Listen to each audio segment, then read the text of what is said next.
Hello all, നമ്മൾ ഇന്ന് discuss ചെയ്യാൻ പോകുന്നത് ഡിമാൻഡിനെ കുറിച്ചാണ്. ഡിമാൻഡ് എന്താണെന്നും അതുപോലെ തന്നെ demand estimation. Demand is a ability to pay. ഒരു വ്യക്തിക്ക് മാർക്കറ്റിലെ നിശ്ചിത വിലക്ക് വാങ്ങാൻ കഴിയുന്നതിനെയാണ് നമ്മൾ എന്ത് പറയുന്നത്, ഡിമാൻഡ് എന്ന്. ഒരു ഷോർട്ട് ഫോമിൽ പറയുകയാണെങ്കിൽ demand is a ability to pay. അതുപോലെ തന്നെ എന്താണ് ഡിമാൻഡ് എസ്റ്റിമേഷൻ? ഡിമാൻഡ് എസ്റ്റിമേഷൻ എന്നത് ഒരു ഉൽപ്പന്നത്തിൻ്റെയോ അതുപോലെ തന്നെ സേവനത്തിൻ്റെയോ ഡിമാൻഡ് പ്രവചിക്കുക എന്നതാണ്. നമ്മളെ ഡിമാൻഡിനെ പ്രഡിക്റ്റ് ചെയ്യുക. ഇത് ബിസിനസ്സിലെ ഒരു തീരുമാനം എടുക്കുന്നതിന് അത്യാവശ്യമായിട്ടുള്ളൊരു സംഭവമാണ്. കാരണം നമ്മൾ ഉദാഹരണമായിട്ട് പറയുകയാണെങ്കിൽ ഒരു ഉൽപ്പന്നത്തിൻ്റെ വില നിർണ്ണയിക്കാനും മാർക്കറ്റിൻ്റെ സിറ്റുവേഷൻ നിനക്ക് പ്രവചിക്കാൻ വേണ്ടിയിട്ട് നമുക്ക് എന്ത് വേണം, ഡിമാൻഡ് എസ്റ്റിമേഷൻ എന്നൊരു കൺസെപ്റ്റ് നിർബന്ധമാണ്. Demand estimation is A process of predicting the demand for A product or service.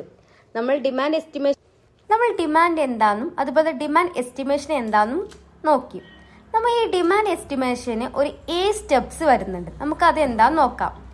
ഒന്നാമത്തെ സ്റ്റെപ്സ് ആണ് ഡിഫൈൻ ദ ഒബ്ജക്റ്റീവ്, രണ്ടാമത്തെ collect the data, 3 specify the demand function, 4 estimate parameters, 5 validate the model, 6 forecast demand, 7 interpret result. നമുക്കറിയാം first step എന്ന് പറഞ്ഞാൽ define the objective. നമ്മൾ എന്തിനാണ് demand estimate ചെയ്യുന്നതെന്ന് define ചെയ്യുക. ഒന്ന് പ്രൈസിങ്ങിനാണോ, പ്രൊഡക്ഷൻ, മാർക്കറ്റിംഗ് എക്സെട്ര. രണ്ടാമത് നമ്മൾ ഡാറ്റ കളക്ട് ചെയ്യുക. ഹിസ്റ്റോറിക്കൽ ഡാറ്റയോ അല്ലെങ്കിൽ കൺസ്യൂമേഴ്സിന്റെ സർവേ വഴിയോ അല്ലെങ്കിൽ മാർക്കറ്റ് റിസർച്ച് വഴിയോ നമ്മൾ ഡാറ്റ കളക്ട് ചെയ്യുക. മൂന്നാമത്തെ നമ്മൾ ഡിമാൻഡ് ഫംഗ്ഷനെ സ്പെസിഫൈ ചെയ്യുക, അഥവാ മോഡലിനെ ചൂസ് ചെയ്യുക. എക്സാമ്പിളായിട്ട് ലീനിയർ മോഡൽ എന്നോ ലോഗ് ലീനിയർ മോഡൽ അല്ലെങ്കിൽ മൾട്ടിപ്പിൾ റിഗ്രഷൻ, അങ്ങനെ നമ്മളൊരു മോഡല് ചൂസ് ചെയ്യാം.